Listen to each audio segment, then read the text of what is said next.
His mother was always encouraging him to get married.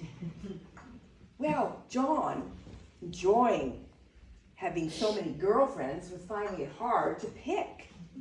He had 3 favorite girlfriends, he thought: Mary, Peggy, and Kate. And he was wondering how he could possibly choose between them. And did he even want to? It was, fun being footloose and fancy-free.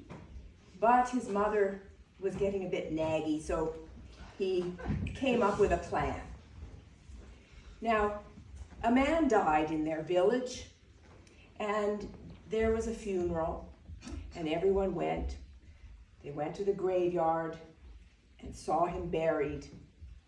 And that's when John formed his plan. He had his buckthorn stick that he used to walk with, and he decided he was just going to set it up on top of the tomb. And then, this was the fun part, the wake. Everyone would go and gather, and there'd be drinking and talking and a flirting among the young people. And that's where John went. And that's where he saw his 3 girlfriends, Mary, Peggy, and Kate. And when he saw them chatting together, he went up to them and said, "Oh, I just remembered I've left my blackthorn stick at the graveyard. It's on top of the tomb. Would one of you go back and get it for me?" They shook their heads. Mary said, "No." They all said no, but then John added something to just make the deal a little sweeter. He said, "Whoever of you goes and gets this stick for me, I will marry you." Well, Mary, she was far too frightened and said, "No, it's dark now. I'm not going back to the graveyard. I am not. Even to marry you." And, well, Peggy came up with much the same thing. No, it was far too long of a distance to walk in the dark and then have to deal with the graveyard. No. Well, Kate, she was made of stronger stuff, and she said, "Well, yes, I will go. I'll go as long as you promise to stick to the deal." And he said, "Oh, yes, I will." So anyway, off went Kate to the graveyard. It was a long walk and it was dark, but really, what was there to be afraid of? So she found the tomb again where the man had been buried, and she looked up, and she could see the stick there, and she just reached up to touch it when a voice came from a nearby tomb and said, young woman, open this tomb." And somehow she couldn't seem to keep herself from doing it. She felt compelled to open this tomb. So she opened it and then lifted the lid of the coffin inside. And there was a man dressed in clothes for going to a funeral, an old man. And he spoke to her and he said, "Don't touch that stick. Don't touch that stick. But I want you to lift me out of this tomb and put me on your back and take me into the village." Kate was trembling with fear. This was not what she had expected. And she couldn't even bring the stick with her. Well, anyway, she managed to somehow lift him onto her back. And he said, "Now come along, step lively." And she thought, well, how can I with this dead weight on my back? But she made her way slowly to the village and continually being encouraged by the man, and she felt the compulsion to just do whatever he said. And when they came to the village, such as it was, there was only a few houses. He ordered her to stop in front of the first house. And then he said, "Wait, no, they only have pure water here, holy water. Can't stop here. Move on, move on." And so Kate, lifting this man on her back, she moved forward to the next house. And again he said, no, this house is no good, only pure water, holy water. And so then they came to the third house. And he said, stop, aha, we can go in here. They only have dirty water. And they looked at the house, and Kate could see it was dark, and so probably nobody home. Open the door and take me in. So in she went, and there was a little fire on the hearth, and he said, set me down in the chair by the fire. And again, she just couldn't stop herself, but she followed his orders, sat him in the chair, and then he said, I'm hungry. Look and see what you can find to eat. So Kate went into the kitchen and she found some oatmeal. That was all there was, dry oatmeal. And she came and reported back to him, and he said, that'll do, he said. All right, now I need you to fetch me a razor and a dish, a bowl, and put me on your back again and take me upstairs. Kate couldn't see how she was going to manage this, but she did. She got him onto her back. Well, first of all, she found the razor and the dish, and up they went, up the stairs. And there, in a big bedroom, there were 3 young men sleeping in the bed. The sons of the household. They were all asleep in one big bed. Bring me closer, he said. And she felt herself compelled to move forward. And he took the razor, and she thought, what is he going to do? What is he going to do? But she was powerless to do anything. And he took the razor, and one by one, he slit those young men's throats, and he drained some blood into the dish. And then he finally said, that will do. Now, help me back to them one by one, and let's get those wounds closed up.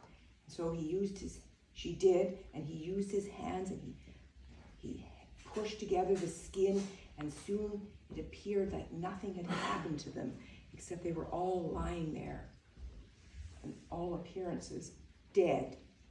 Kate just didn't know what was happening to her, but anyway, he said, all right, take me downstairs, be careful with that bowl, because now, he said, when she got him back down and into the chair, take that oatmeal and mix it with this blood, which she did.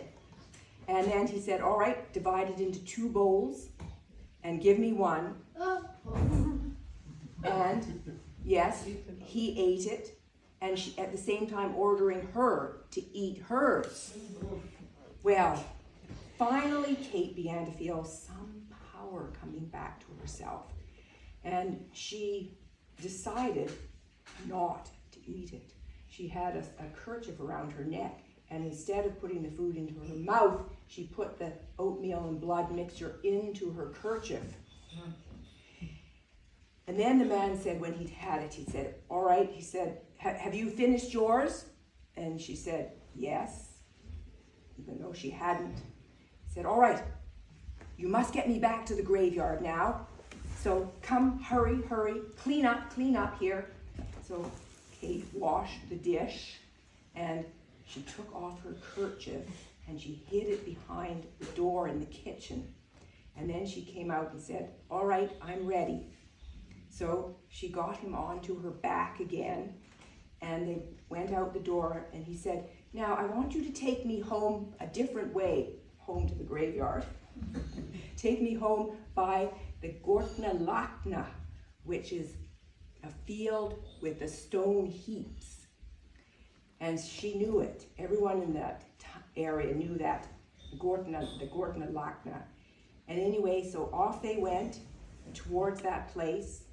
And he explained as they went along and said, did you know of Edward Derry? Oh yes, because everyone in the village knew him.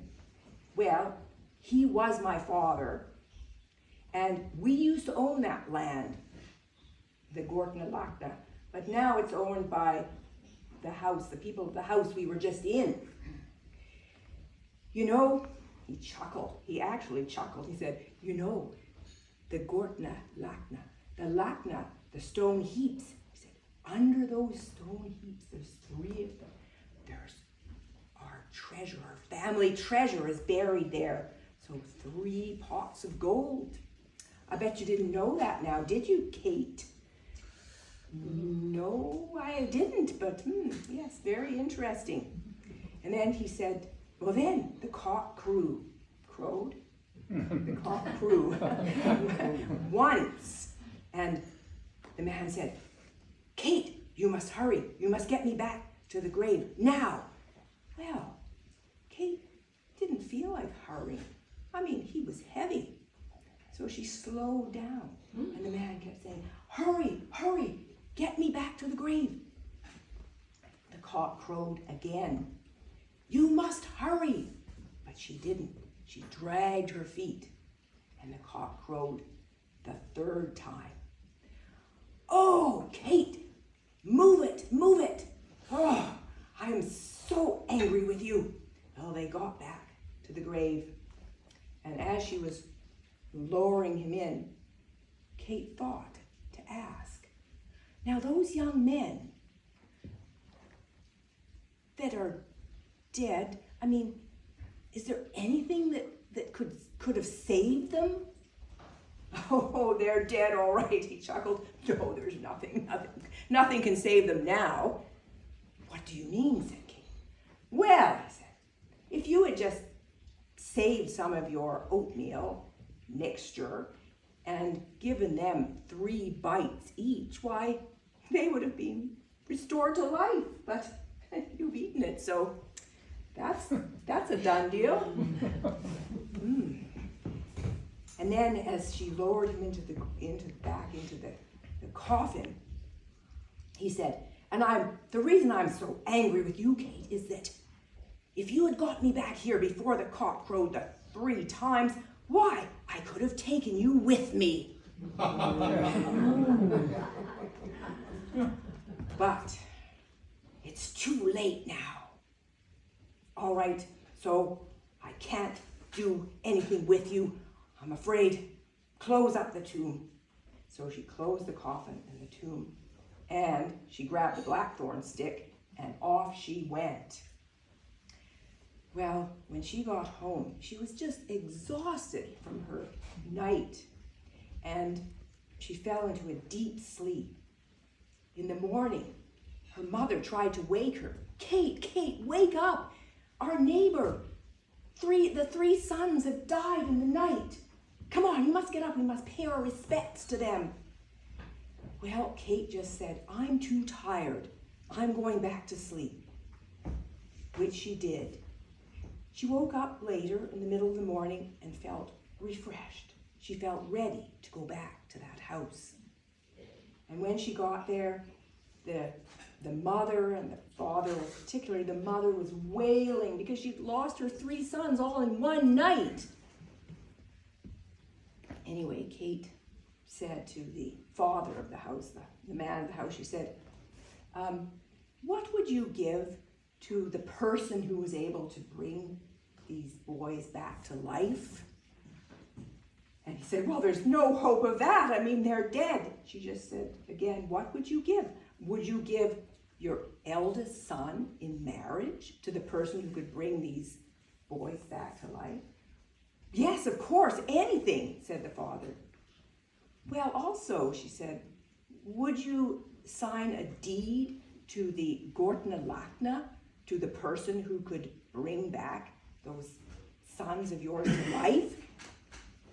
Well, of course, anything. All right, make the deed. So the man went into the house and he wrote a deed that whoever could restore the boys back to life could have the field of the stone heaps. Then Kate went and told everyone to leave the house, and she closed and locked the door. And then she went behind the kitchen door and found that kerchief, the ghastly kerchief, and she went upstairs and she gave each of the sons 3 bites of the mixture, And the boys opened their eyes, color came back into their cheeks, and they were restored to life. So she was able to go and get the mother and the father, and of course they were so happy. Everyone was happy. The boys were alive. And no one thought of, the two promises at that point, but Kate could wait a little while, let them have some time. So she went home and went about her business. And in about a week, she came back. And she said to the mother and father in that house, she said, well, I'm back because I restored your sons to life. And I just was wondering about the promises. Would your eldest son have me in marriage? And if in the excitement of it all, they'd kind of forgotten about it, but they agreed, said, oh yes, of course, if he will have you. And so she went and asked him, and he said, yes, I'll marry you. I've always liked you, Kate. So there was a wedding, and she thought she'd wait for the second part of the promise.